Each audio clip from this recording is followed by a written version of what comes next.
it occurs to me that those spaces, right, the spaces that we imagine when we think about outer space, these are like the most unnatural spaces you could possibly imagine. Like they're literally like not on the planet that supports life. They're constructed entirely by humans. And yet in our imaginations, for the most part, they're almost entirely naturalized, right? We can all close our eyes and imagine the space station. We can all close our eyes and imagine the spaceship. And that to me is a really profound and interesting effect to kind of unpack. Why is it that we have this kind of shared imagination of what the future looks like? Why is it that the future that we imagine comes out of nowhere seemingly and doesn't seem to have a history? And what can that tell us about our politics when we have billionaires like Jeff Bezos who are putting images like this up to explain what their utopian vision after we destroy the Earth is? So all of that is a long way of saying that this is a fascinating project I've been excited to follow for a really long time. I'm super thrilled to have Fred here to talk about it, and please join me in welcoming him.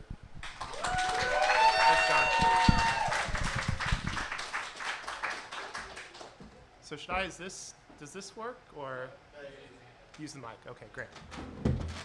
Wow, thanks, John, for that introduction. I almost don't have to give the talk now. That was like basically like 90% of the ground that I wanted to cover. I do want to say, though, that I looked up the year that RedM was founded this morning, and I'm looking forward to the 15th anniversary of this space too, because I've been going to every one of you all's spaces, and I think a lot of what's in this book owes a lot to, on the one hand, the way that this space allows people to think about cities, and on the other hand, the way this space allows people to think about utopian speculations and how we might live a better life in other future spaces. So I've been coming to to get books here in both the urban studies section and the science fiction sections for so long, and a lot of that has informed this book. So it's really an honor to be up here, but it's an honor to be on these shelves too. And thank you to the worker owners of Emma's for making all that happen.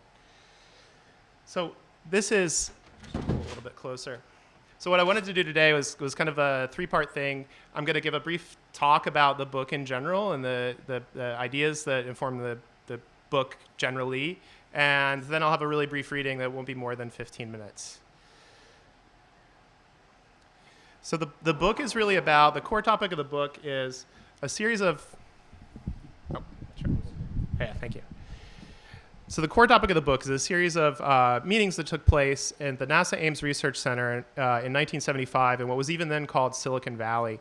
And NASA convened a group of urban planners, physicists, engineers, scientists, but also architects and artists to come and think about how within their time frame, within the next 50 to 100 years, humans might live in space at the really, really large scale. So this is at the tail end of the Apollo program that everybody's now celebrating the 50th anniversary of Apollo 11 and the moon landing right now. But it was also before the spatial program had really ramped up. So NASA was invested in thinking about other big projects because they had just had this great success with Apollo and were looking forward to future successes with the space shuttle as like a space truck. Things didn't turn out so well, as we know. The meeting itself was part of a series of meetings that NASA would convene regularly to think about big ideas. So you'll hear me refer to it as the 1975 summer study. So there are a few other summer studies that took place. One earlier in the 70s was about SETI, the search for extraterrestrial intelligence. Another one later in the 80s was about self-replicating machines in space. So they were using these opportunities to really think about newer and stranger ideas that the exploration of space could head to or lead to. So the output of this particular summer study was a series of designs for really large-scale habitats in space. They come in sort of three flavors. The first one here in these thumbnails, and I'll show you some of these images in more detail in a little bit, is called the Bernal Sphere, and this is going to be a place for about 10,000 people to live. They also designed during the study, the primary preferred design was the Stanford Torus, this sort of bicycle wheel in space. It was also for 10,000 people. And then the large scale on the right-hand side, the bigger dream was that eventually it could build habitats up to several miles in diameter that could hold 1 million or more people. And these were these images that I'm showing here are a series of 13 paintings that were produced for the study by 2 artists, one named Don Davis, who had a background in planetary science. He was illustrating. He was the first person who really got to illustrate for the government other planets as part of the USGS's new planetary science division. And he also later went to work for Carl Sagan, doing a lot of stuff for Sagan's Cosmos book.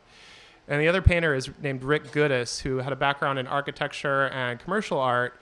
He had illustrated a bunch of work for NASA in the past, and one of his later claim to fame is that he would go on to do a lot of the artwork for Atari cartridge covers and manuals. So you see that same kind of style that sort of commercializes and familiarizes the strangeness of high technology. The output of the work, these 13 images, and a lot of the technical information and narratives produced for the study were, they kind of had their greatest impact in culture through these 3 books, which all came out in 1977. There was the NASA technical report, which is called Space Settlements, a Design Study. There was a book by Gerard O'Neill, who was the physicist that was kind of the lead visionary on the project, called The High Frontier, there in the middle. And the last one is called Space Colonies, which was put out by Stewart, who was the publisher of the Whole Earth catalog and a really influential countercultural figure. He was a big early proponent of the idea, and he had funded a lot of the earliest work that Gerard O'Neill was doing before he hooked up with NASA to do the 1975 study. And then sort of alongside and around, so I should say too that these books had sort of built into them 3 distinct audiences. They had the sort of big science technical audience within and surrounding NASA with the technical manual, the sort of pop culture visionary futurist audience in The High Frontier. And The High Frontier was a really popular best-selling book. It's been pretty much continuously in print ever since. And then you have that kind of mid-1970s sort of post-countercultural audience that Stewart Brand is addressing as he's making this turnover between the back to the land movement and his later interest in things like cyberspace and computers. So and there's Gerard O'Neill on, that's the upper left there. And he's testifying before Congress in that photo in 1975. He took a break from the summer study to go and tell Congress about his ideas at the invitation of House member Mo Udall. He saw his work as he's delivering this testimony. You can really see how he sees his work being in dialogue with sort of other cultural things that are going on in the 60s and 1970s, including the work of Rachel Carson, who's there to his right. That's her also testifying before Congress in, I think, 1963, just after the publication of her book, Silent Spring. It was the first sort of wholesale examination of the network effects of ecology and how attempts to design and control ecology could go really, really wrong. So this is only a year before she was to tragically die of cancer in, I think, 1964. Gerard O'Neill saw his work as deliberately kind of building on her critiques of the control of nature and the control of technology. He thought that in the design of these large new worlds, we could actually create a more perfect system that wouldn't need things like pesticides and it would preserve endangered species. So there below Jerry O'Neill is the Club of Rome, who are also in the early 1970s really influential critics of the unintended effects of complex systems. They had created computer models with scientists from MIT that predicted that population would continue to grow, but food production would not keep pace with it. And because of that, we'd have massive collapse within, they were writing in, I think, 1972, within a 100-year timescale from the time of the publication of their book, Limits to Growth, which also had, like Rachel Carson's book, an audience in the millions. And then, of course, there's Carl Sagan testifying at NASA Ames. He really represents the kind of sense of wonder and inherent possibilities in the new that Gerard O'Neill was hoping to tap into with his work. So this is sort of the constellation of cultural figures that Jerry O'Neill sought to be in, if not direct dialogue, at least indirect dialogue with. And the paintings themselves are, I think, really spectacular in their own right as images. And there's a lot going on in something like this, and we can unpack, a lot of these in more detail. But this is the later phase, several mile large habitat for a few million people. And you can see that the approach is to sort of create a new ground and a new landscape, and then build cities and human settlements on top of that. We're seeing a city in the background there in this view, but we're not in the city. We're above it and outside of it. There's a family playing in a stream, and there's this tiny little, I love the little cabin. I don't know how well that shows up right there. It looks like the moon lander. So even in this sort of Arcadian pastoral scene, there are echoes of technology. We're seeing through the window that we're inside this really large artificial artifact in this unfamiliar environment. And then other images kind of focused on other aspects that were more about the potential for social life, the potential for cultural life, a kind of cosmopolitan existence within a more urban setting. This is a painting by Rick Guidice of the Bernal Sphere, where you can see a kind of more comfortable, almost like instead of being out in the wilderness looking at the city from beyond, we're in kind of a garden suburb here. And I love the fact that the people obviously present as being from so many cultures and ethnicities, but they also don't care about the view. They're really consumed in talking to each other and socializing because they're over it. This is a normalized environment for the folks inside this habitat. But there was this tension, I think, in the paintings themselves too. There were two artists, and neither of them, I've interviewed both of them, neither of them seems to have known about the other one. So the fact that here on the right, Don Davis, who was coming from the background in planetary science, he's taking a sort of landscape-first approach to depicting the interior of the habitat. And there are structures in there. If you look closely, I have a few other examples I can pull up, but there are little Bucky domes inside there in this desert landscape. There are little sort of individualistic little buildings, but it's really the kind of high desert, open frontier that we might associate with language about the high frontier. On the other side is Rick Guidice, again, the architect, who's taking a very buildings-first approach. This is a sort of mega-structural, again, garden city that we might recognize as being not too far off from something like Cold Spring, Newtown, here outside Baltimore, or even Columbia. But it's definitely buildings first with the planted stuff coming later. And so there was, in the language about this project, too, there was this back and forth between what do we call these? Do we call these space colonies, like a lot of people insisted that we should? And Carl Sagan, for one, pushed back against the word colony in that construction. He insisted that they should be better called space cities. For one thing, they'd be much more dense than the paintings that Don Davis showed. And for another thing, they should be places where new worlds are dependent on encountering many types of people who are not necessarily like yourself, which happens in cities. And then the other register in the paintings is this sort of this context that comes from science fiction and the military-industrial complex. We can see in echoes of this exterior painting by Don Davis. We can see echoes of the work for 2001 that Robert McCall did of the big rotating wheel space station and the space plane. But it's also, I think, not an accident that space plane, it looks like an F-15 Eagle, which was brand new military hardware in 1975 when this was made. So there are these other kind of cultural registers that are folded into the images too that I think are worth talking about. So I have a short reading that I want to give from the book.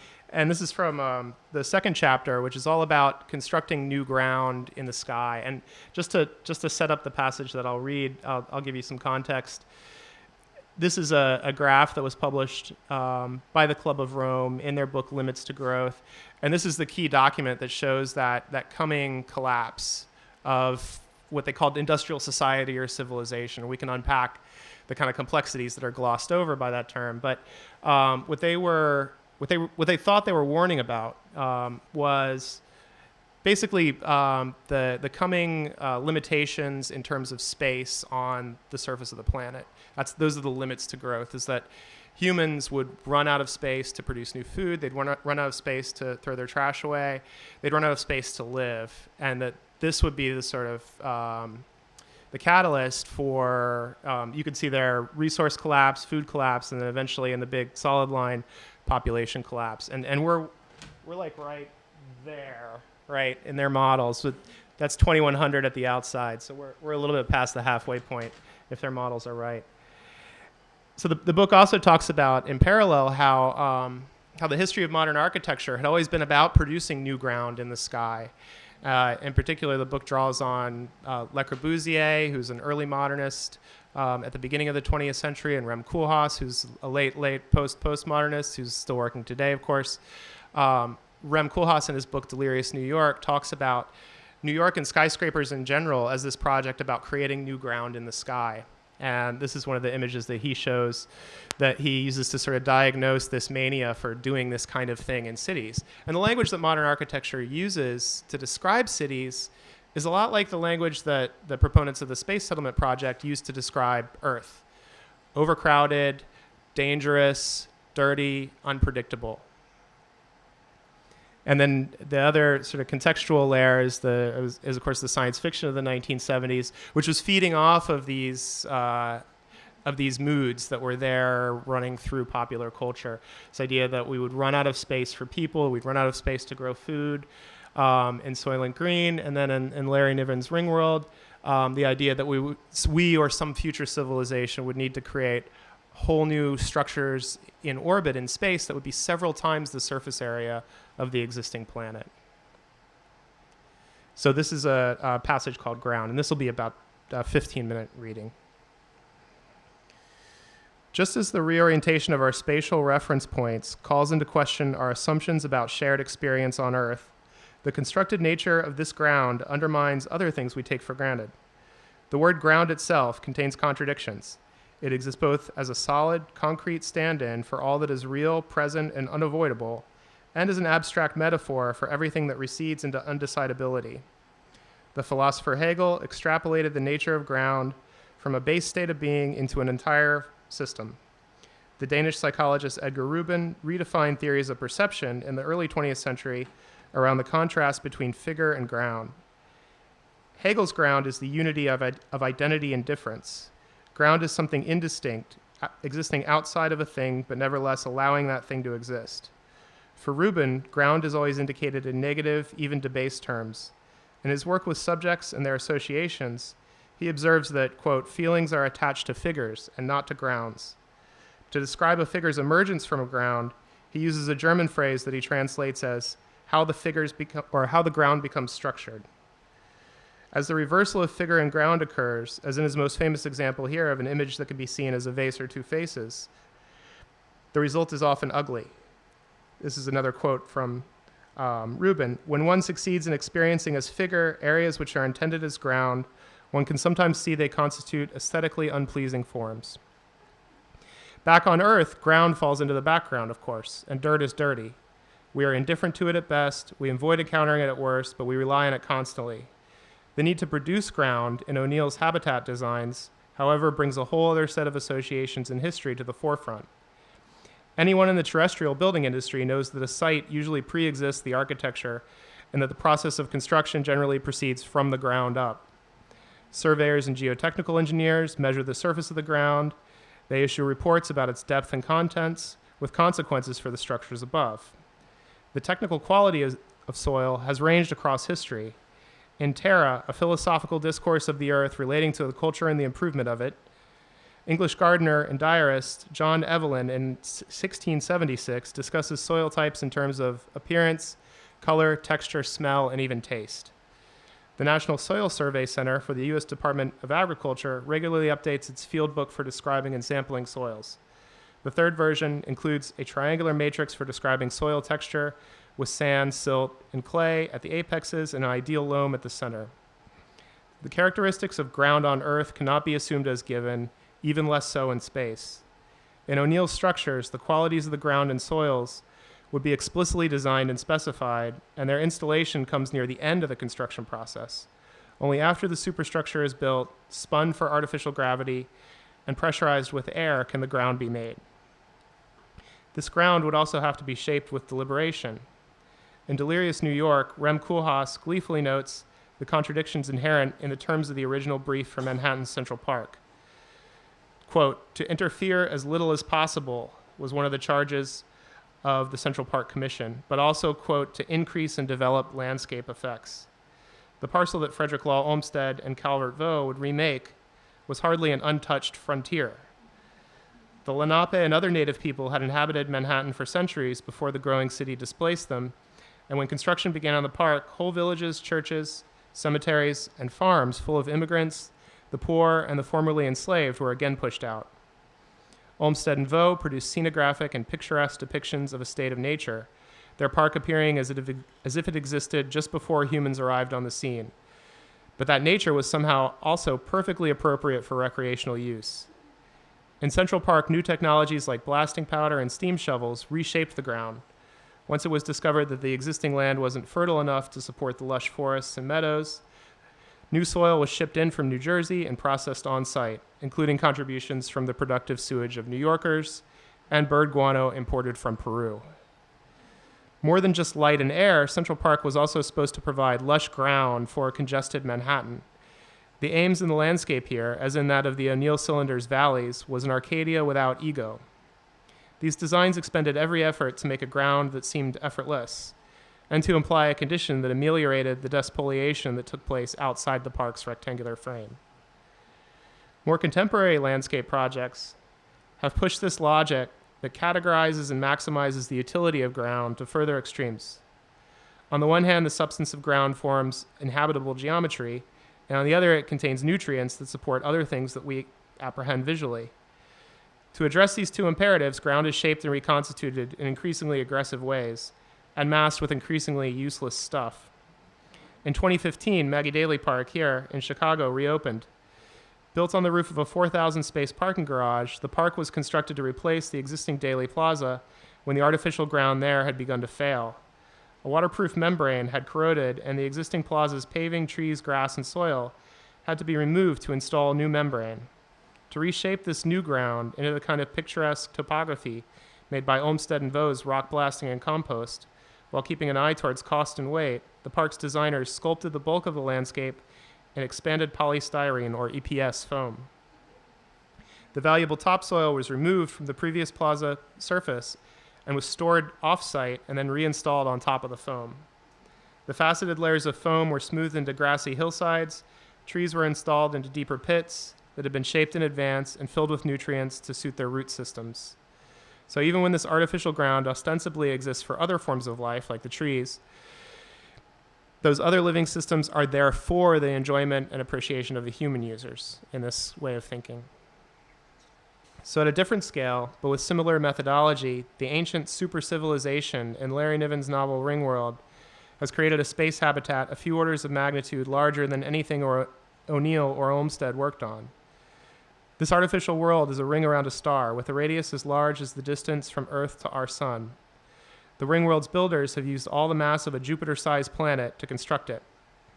With that much material, the ring is 600 million miles long and 1 million miles wide, with an inhabitable surface equal to 3 million Earths.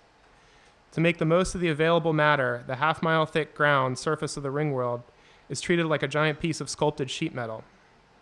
"I'll make you a bet," speculates the novel's protagonist, Louis Wu, while looking at the ring from below. "Whenever we see a bulge, there's a sea on the sunlit side. Whenever we see a dent, there's a mountain." Wu and his team of explorers can read the patterns of concavity and convexity as an inverted topographic map of the landscape above, offering clues about the nature of the mysterious aliens who built it. The seas are shallow, their edges are sculpted into sheltering bays and coves, indicated that the builders only used a little of their ocean's depths and that they sailed the surfaces of them in boats. The raw matter of a whole solar system is, in Niven's scheme, taken apart and transmuted for building material. There's an implication here about what planets, and by extension grounds, are for. The matter in uninhabited worlds, in this way of thinking, has no meaning unless it is shaped by some intelligent and active agent. Gerard O'Neill's plans for the inhabitation of our solar system start by mining the moon for raw material and move on from there to the asteroids. Like the unnamed character in O'Neill's High Frontier, who has calculated that the asteroid belt could be used to build living space equivalent to 3,000 Earths. The unspoken assumption of the ringworld builders is that planets and planetoids are worthless unless they are instrumentalized, spread out and reworked to form as much ground surface for humans as possible. The builders of the ringworld put this matter to use as ground and shape the ground for even more fine-grained use when they would inhabit the ring. In the imaginations of the builders of Ringworld and of Maggie Daley Park, ground is an instrument surface only.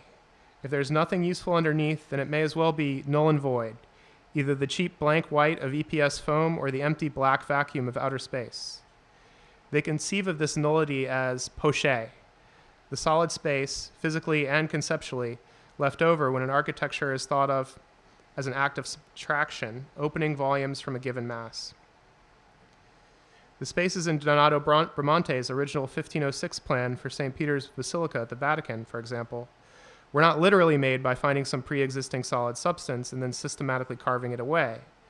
But Bramante conceived of this space as if performing such an operation on an abstract substance. The solid poché of the columns and piers is just the substance that remains after the mass of it is scooped away. Bramante draws the mass as if it were isotropic and neutral.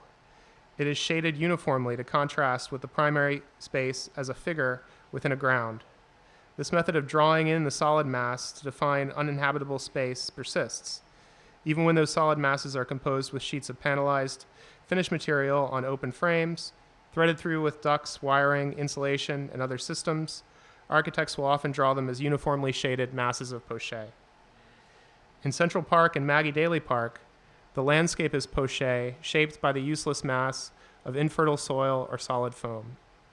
In the Ringworld and the Summer Study designs, it is the negative space of space itself. The conceptual assumption behind poché, a pre-existing abstract ground on and in which actions are undertaken to shape figural space, mirrors our preconceptions about planetary ground. O'Neill repositions the void of outer space to take the place of planetary ground.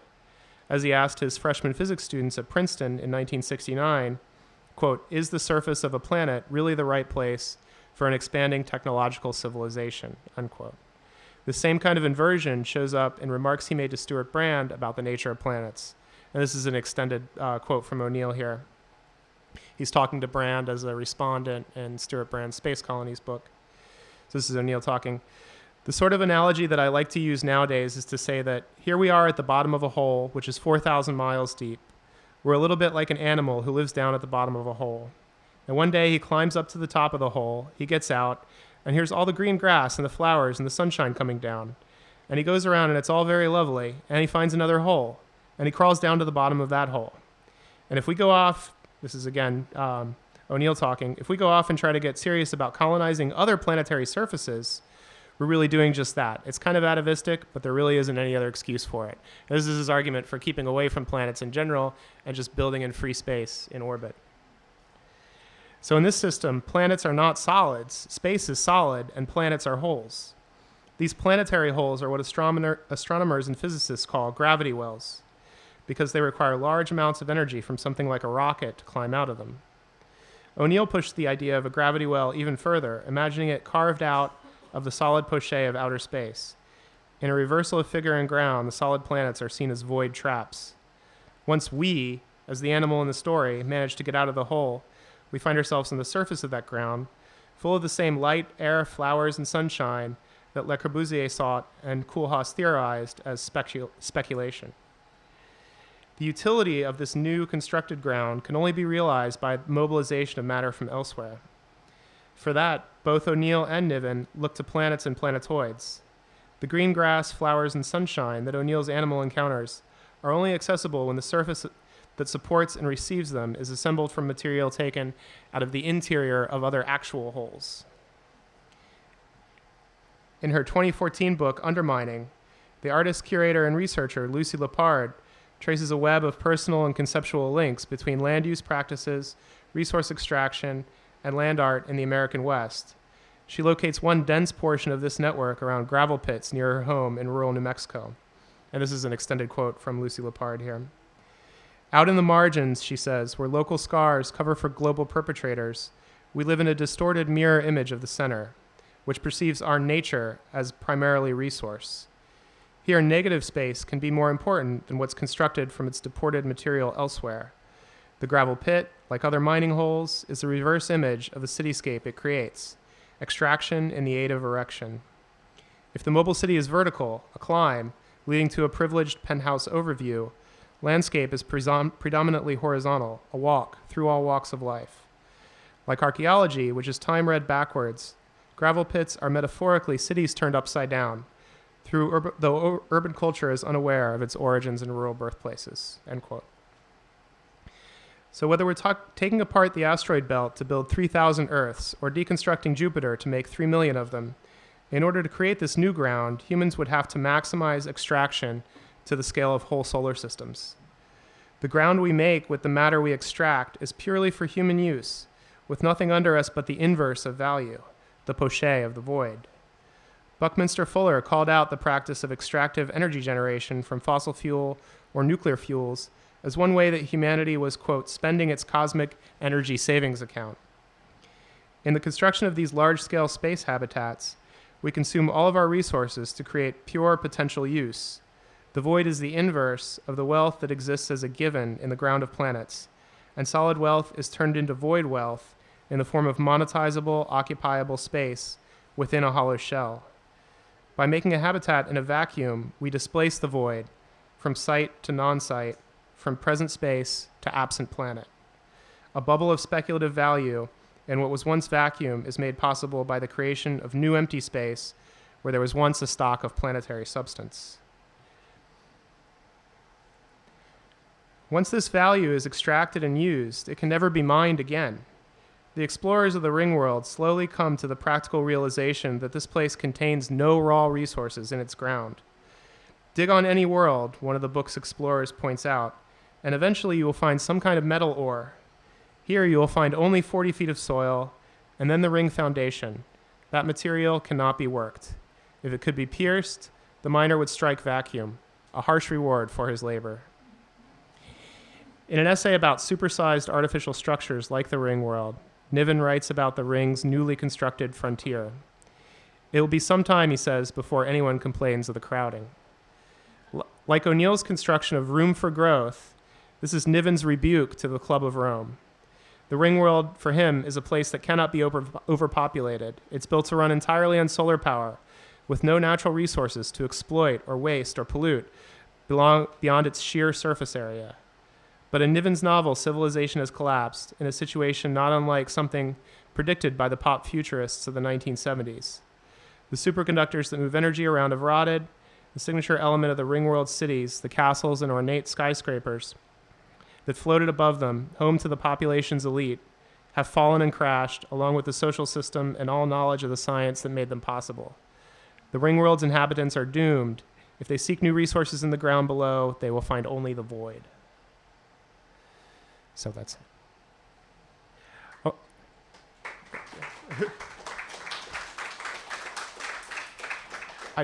I did want to include one postscript, and I'm glad John mentioned it earlier. This is especially appropriate because we're in a worker-owned independent bookstore to recognize that Jeff Bezos, the owner of Amazon.com, who was a student of Gerard O'Neill's in the 1980s at Princeton, is now proposing, again, this high frontier scenario as a long-term plan that he wants to start mining the moon to help execute. And again, the rationale is almost exactly the same as the rationale that we heard in the 1970s, that the Earth is in too much danger from pollution, runaway climate crisis, overpopulation, and that we need to create new sort of backup plans. We need to create new ground in the sky in order to hedge our bets and ensure some kind of long-term survival for civilization. Again, whatever that means. And in these images, you can also read, just like you can read in the images of the 1970s, a really particular vision of what, for Bezos, civilization is or could be. Again, somehow even more steeped in nostalgia and the past than the futurism from 40 years ago. This looks less like the future than the future of the 1970s, which even, again, had its own problems. And then finally, you have to wonder about, given the business model behind something like Amazon.com, where Bezos seeks to control every level of the stack. He owns the servers. The company owns the servers that serve you up the image of the book cover. And the company contracts directly now with its own delivery squad that rents enterprise vans, and they're subverting and going around the United Postal Service. So what would life be like in an image like this, where not just the means of production and distribution are controlled by one entity, but really all of daily life itself? So I also like to think on an optimistic note, what would a Red Emma's space habitat be like as an alternative mode, a worker-owned collective model for not just business and selling books and doing all the wonderful cultural things that you all do, but for continuing to make new space in the future on a grander scale. So I'll end with that.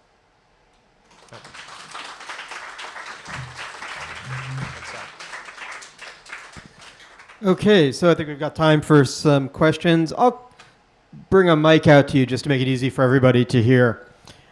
Who's got something on their mind? Yep. Let me meet you over there.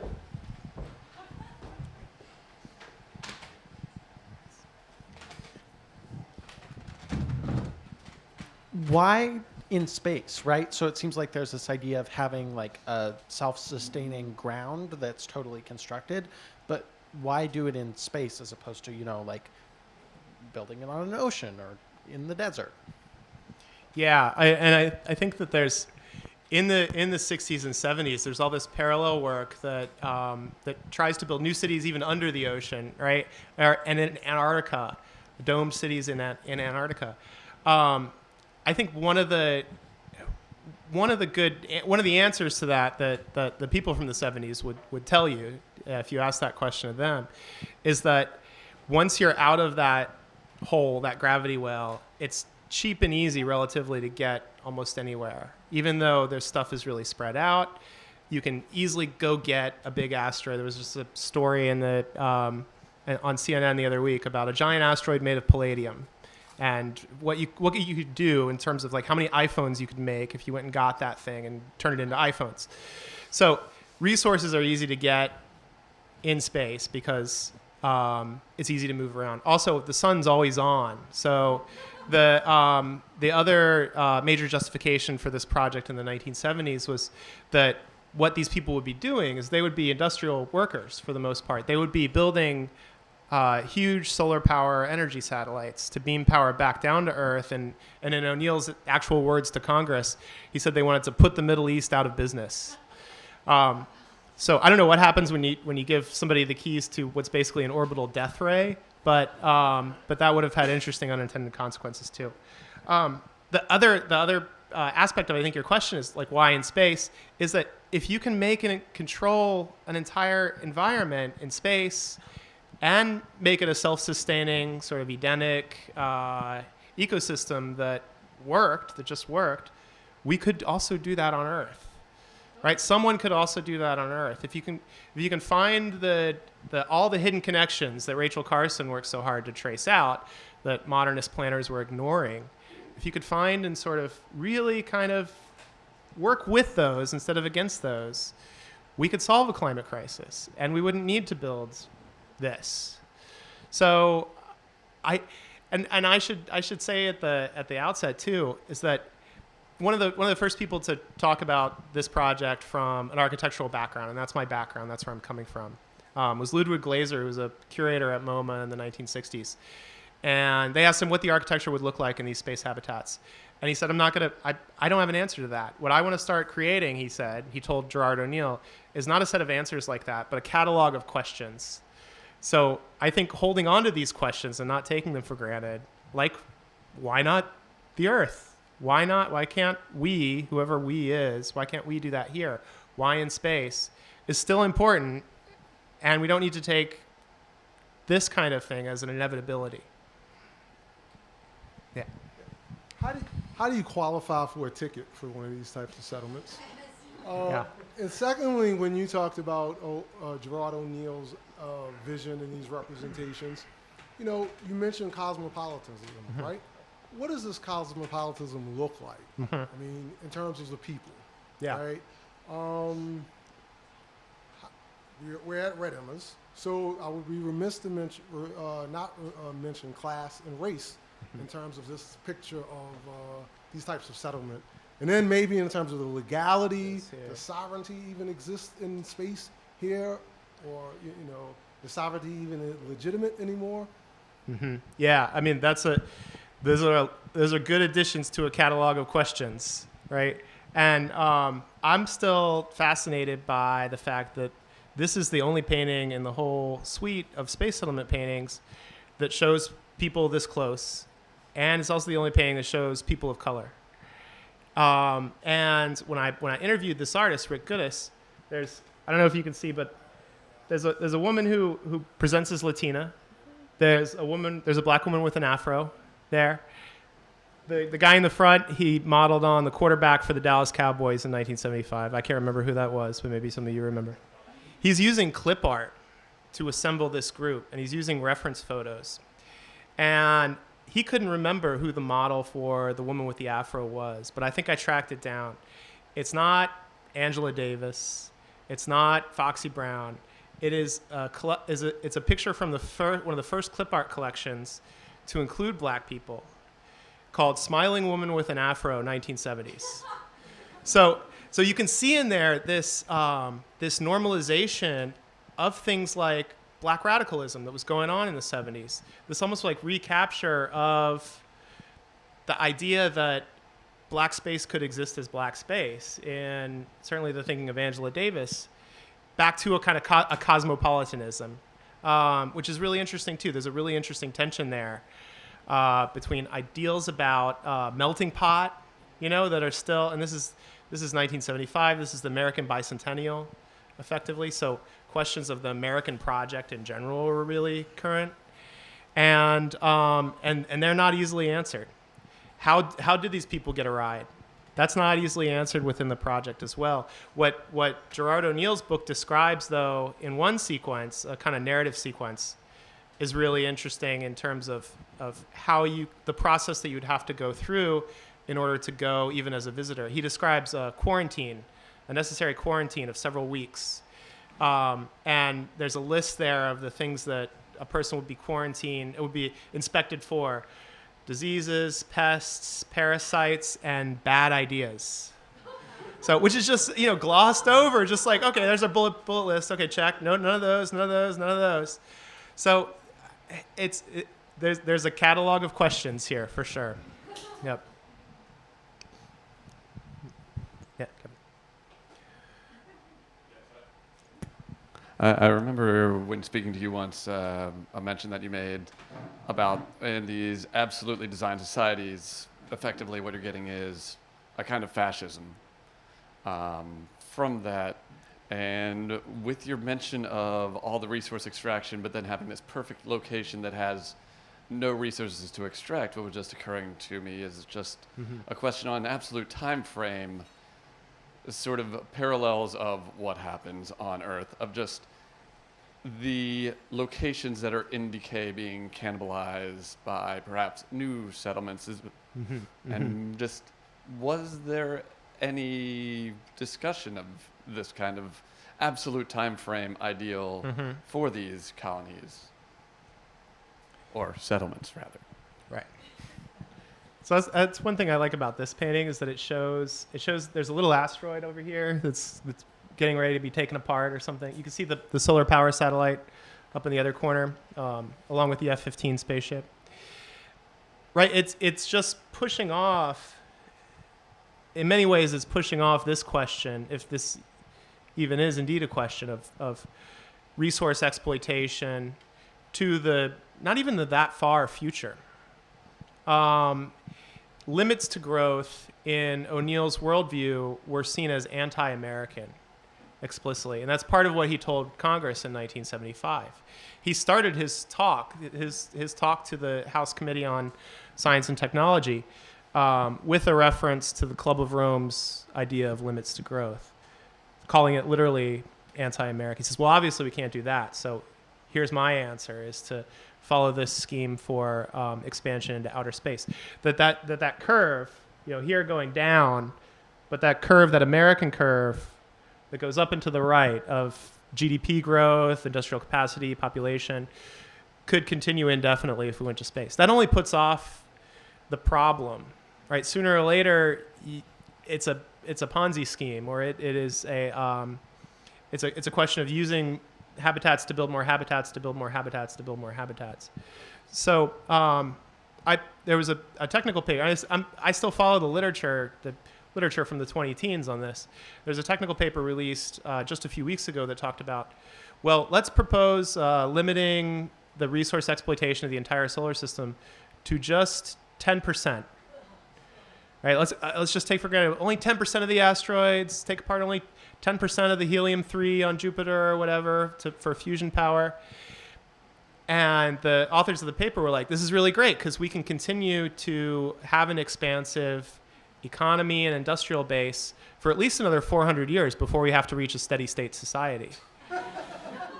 It's only 400 years, right? That's not even a lot of time that you buy. So sooner or later, that steady state society that O'Neill wanted to push off and told Congress was un-American, that the Club of Rome advocated for in their own not entirely unproblematic ways. They were in favor of population control and politicians sort of going in to decide about who got to reproduce and who didn't. So again, a fascism on the earth. But sooner or later, some sort of steady state society seems to be inevitable. Some sort of, if that curve goes up and to the right, it's got to flatten out again. Like I think, I love the lines on the Jeeps from the 1970s that start like this and then go up and then flatten out again. I see that, and I talk about this in the book, and my editors let me get away with this, but it's this line of a potential mode of culture that in the 1970s seemed like to some a worst case scenario, to some a best case scenario, one way or another. Really, has there ever been a steady state society? Right? Seems like these are kind of strange thinking here. I just finished The Land as 1,000 Years of Nonlinear History, right? Mm-hmm. And, primarily it's just saying, well, we have stabilization and we have destabilization, right? And so, you're, I'm not going to ask you to superimpose that on the system, but theoretically, Delandis is pointing out to us things have to change, right? Mm-hmm. We need to move. We have flows. Energy just naturally have flows. Being in our cities in the sky, fine. That's just one more flow. And I guess eventually you get to a different one, right? We could make that assumption. I'm also interested in where are you thinking as an architect, or what, I know this would be impossible. I'm wondering, as a result of producing this book, right, what are you thinking about? Just whatever. I mean,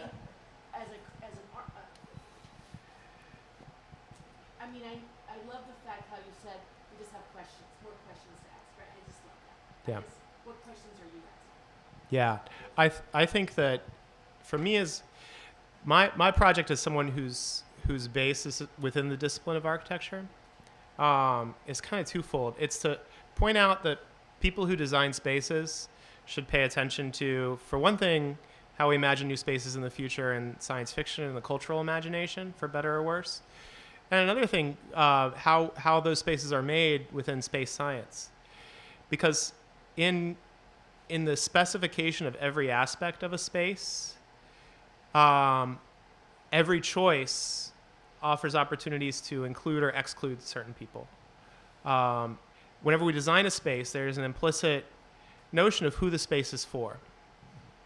And that can be a utopian liberating question. We can say, we want to make the space for all Americans, or we want to create an open border that allows refugees to go from space to space, right? So the question of delineating lines around space and designing conditions within spaces is really unavoidable when you think about an environment that's designed totally from scratch. It brings into high relief all sorts of questions that people in architecture deal with every day in different ways, but we kind of can forget. So as an architect, that's what I take away. And in another sense, the people who are designing spaces like the International Space Station, or I don't have an image of it here, but Elon Musk's city on Mars, things like that, they're remaking all the mistakes that architects have made historically. They're forgetting about the public realm. They're forgetting about cultural registers and communication. They're forgetting about other things that space has to do, any space, besides just be functional. And they're not even making it functional. So there are a lot of things that architects can learn from space science and science fiction. There's a lot of things that space science can learn from architecture, in particular, the mistakes that we have made as architects. So I have a question, then we'll go back to Yeah. Phil.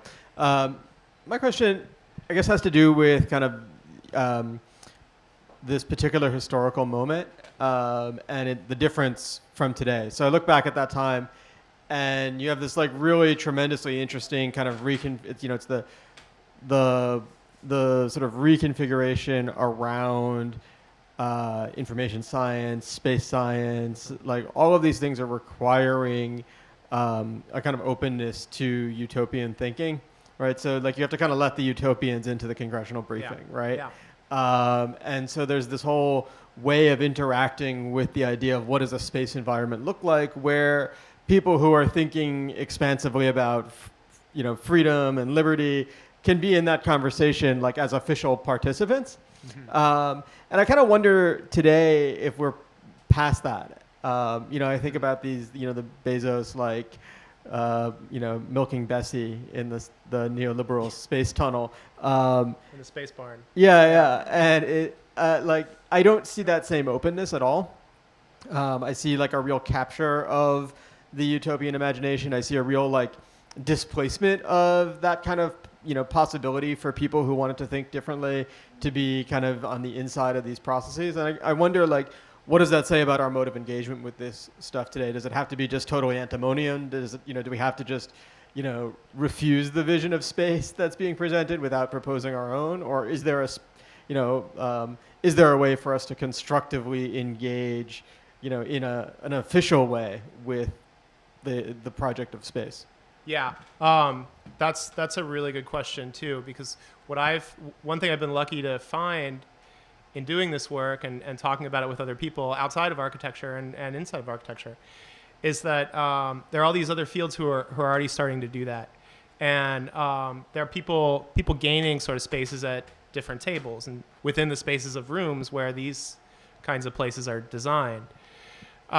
There's science and technology studies, and the anthropologists are doing a great job of critiquing productively the practices of scientists and technologists as they dream up new worlds. But particularly, this is an expansive sort of arena for STS. If anybody's ever heard of science and technology studies, it's my favorite other field now besides architecture. STS, yeah, science and technology studies.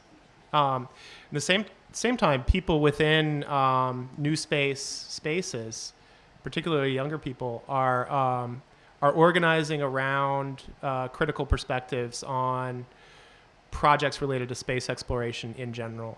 Like there's a huge set of organized pushbacks against the resurgence of that word space colony and all the concepts that come along with that.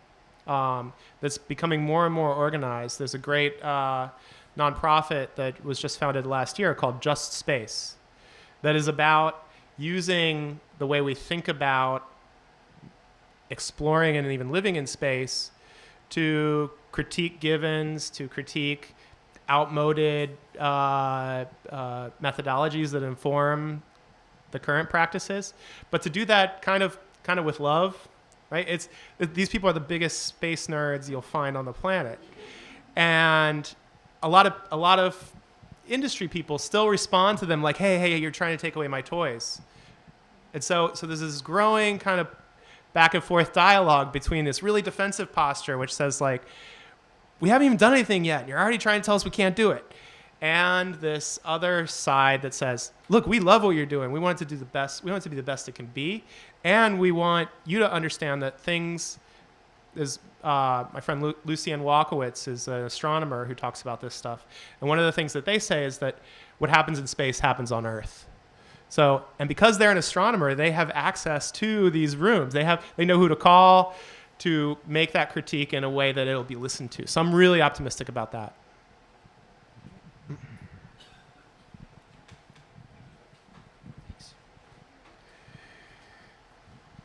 Hi.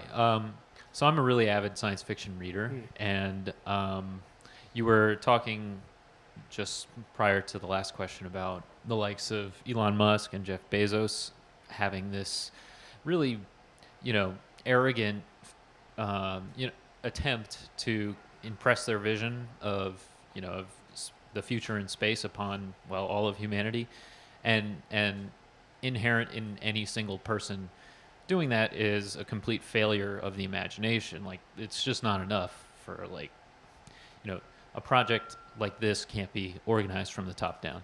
Mm-hmm. So I feel like there's older fiction like this as well, but there's sort of contemporary fiction like Andy Weir's The Martian and his newer book Artemis. That's sort of like a cheering section for. It feels to me like a cheering section. Like, you can do it, Elon. Really, it's really positively oriented. Like, any problem can be solved. I mean, The Martian was about like beating the odds. Human know-how and Yeah, and so what? Do you have any recommendations for just science fiction that does a good job of highlighting, what are the questions to be thinking about when considering the future of human life, on and off the Earth, and combination of those things, perhaps aside from Ringworld, and I think that's the only one you mentioned. Yeah. I really love a book that recently came out. I think it might have been 2017. That's by a woman named Rachel Armstrong, who is she's concerned with living architecture and space architecture, like working with microbial systems and chemical systems to, say, within a space, make air. Instead of an air conditioning system that's a machine, you have a set of organisms, and staying and working with the kind of mess that goes along with that. So she writes about that as an architect, but she also recently published this really astoundingly weird science fiction book called Origami. It's like origami with a Y on the end. And in that book, there's this sort of quantum multi-worlds, messy, unpredictable human presence in space that relies on all of that biology and chemistry and mess and mud and slime that is left out of renderings like this. So that's one I'd totally recommend. I'm also a big fan of Kim Stanley Robinson. His work is really kind of, I think, generous and not reaching conclusions. He writes about collectivist societies in space, and he thinks about space that is made for not necessarily cosmopolitanism, but the preservation of difference. Or space can be a space that is for one kind of person, but other people can be guests in it.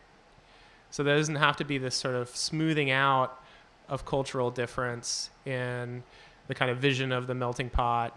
There can be space for everyone, and it doesn't have to be exclusionary, but multiplying inclusion, which is another kind of Deleuzian or Delandian kind of notion, is even more difference, even more difference, even more difference.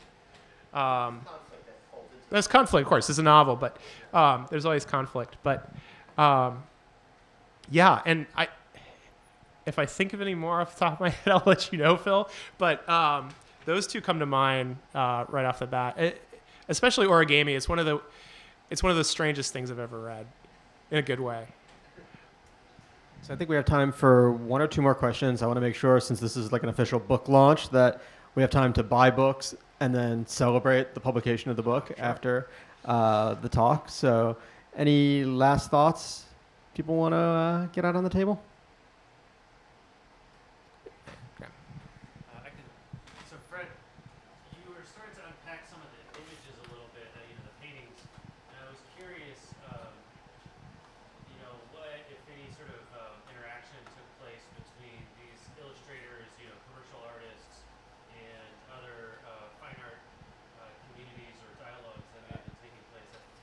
Yeah, yeah. I mean, in talking to both of these artists, I got to interview both of them and visit their studios. They both live in California. No big surprise there.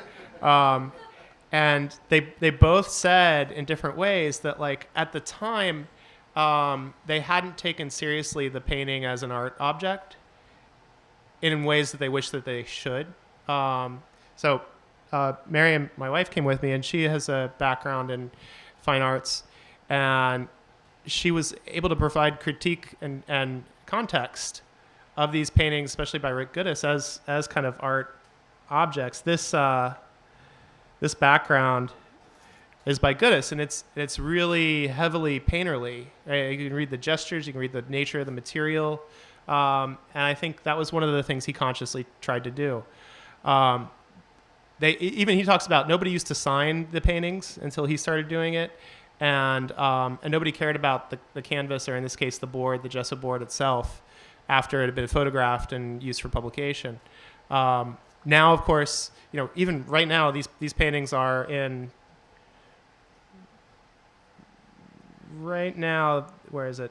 This painting's at SF MoMA right now at a show. This painting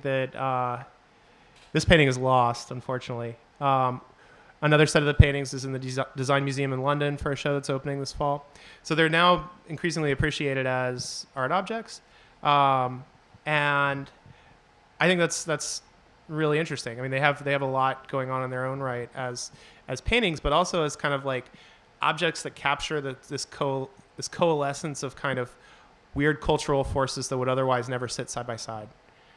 Too, they're cultural objects, and they're terms in a cultural conversation. And the artists did know that. That's what I think came out in some of the interviews I did with them.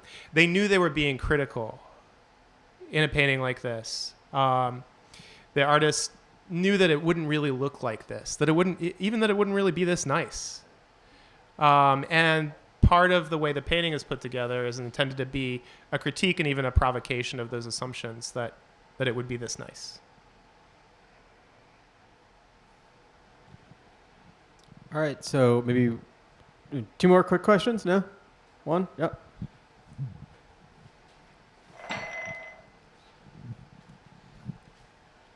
Hi, Fred. How's it going? Hey. So yeah, my question is just about, to add to the catalog. So what is it specifically, and I hope I'm not beating a dead horse, but what is it about the Elon Musk or the Jeff Bezos models that is such a distraction from this project of building utopian space settlements? What is it that, I mean, besides maybe their treatment of workers, what is it that is obscuring the vision, and why can't they be vital parts of that vision? Yeah, I think they could be if they even stop for a second to question to stop getting kind of high on their own supply. I think they could be participants in a conversation. But in particular with Elon, he sees everything, he sees every problem or every chance to engage with cities as something that has a technological solution. So there's a whole complex of ideas that you can trace between his solar power company that makes solar panels that disguise themselves as shingles for single-family homes in the suburbs, that makes a private car that okay, it's electric and you can charge it from a battery, but it's still a private single-occupancy vehicle.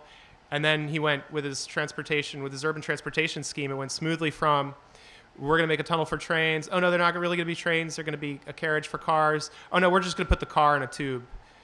And there's sort of, and we're going to build, and coincidentally, the first tube he built was between where he lives in L.A. and his office in L.A. So there's this mindset that just sees every problem as needing a new gadget that happens to address a really suburban kind of subject, right? Like every technology, just like every architectural space, has an intended or implied subject who uses it. An iPhone creates an iPhone user. And the people who he constructs with his technology are not necessarily the people we need more of in the future. So for example, so that's Musk, but But Bezos too, I think Musk has this sort of throw a new gadget at it approach. We'll just invent this. We'll invent a mini sub for the divers in Thailand and this and this. Bezos has this full stack approach. There's a very different kind of worldview in that if you live here, you're going to be paid in Bezos bucks, and you're going to buy Bezos beets from the Bezos farm, and you're going to ride the Bezos monorail and breathe his air. And there's this is going to be the case, right? So that's, there's a worldview. It's not just the we can make fun of the red barn and there's a drone watering the farm. We can make fun of that stuff, but what's really, I think, more scary and more even susceptible to critique is the full stack worldview and the techno-solutionist worldview. So if that makes sense. So what you're saying is they have bad ideas and we shouldn't let them through the airlock? They have bad ideas, and we need to quarantine these bad ideas. Yes, exactly. All right, one more question.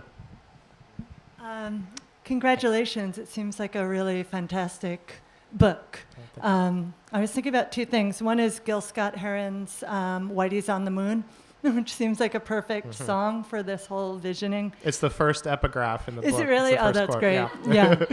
So important. But then also I was thinking about just the way that you are writing a book like this, because it's sort of a hybrid of academic work. You're constructing ideas about these spaces that we will reconstruct through the reconstructing of other writers and artists' work. Yeah.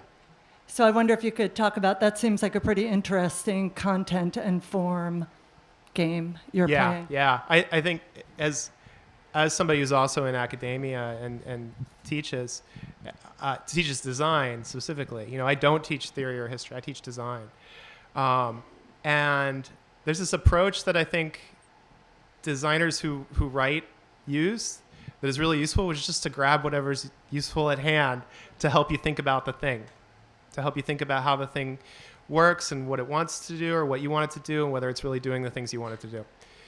And sometimes you have to reach for pop culture. Sometimes you have to reach for hardcore art and design theory. Sometimes you have to reach for, what came out in the New York Times last week. And that's definitely the approach in the writing, is this kind of ecumenical. I'm not a theorist. I'm not a philosopher. I'm not even that sort of rigorous of an academic.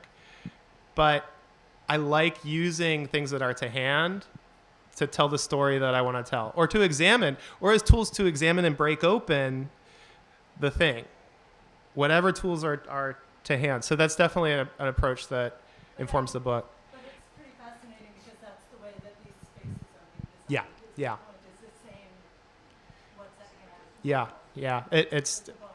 right. Well, this is a kind of very collaged approach, but when you have artists who are these two artists, they're hippies. They're in their 20s, in the 70s, and they go on to design Atari cartridges. So there's that kind of polyglot cultural set of those different sets of roles that the artist played. I think helped a lot go into the paintings itself. So it's useful to assume a bunch of different set of roles when you're trying to pick them apart too. Yeah. All right. So thank you so much for this. Thank you very much. We have books for sale in the back. Please buy one if you can. And please stick around and get your book signed and chat here, or maybe we'll move upstairs and chat upstairs.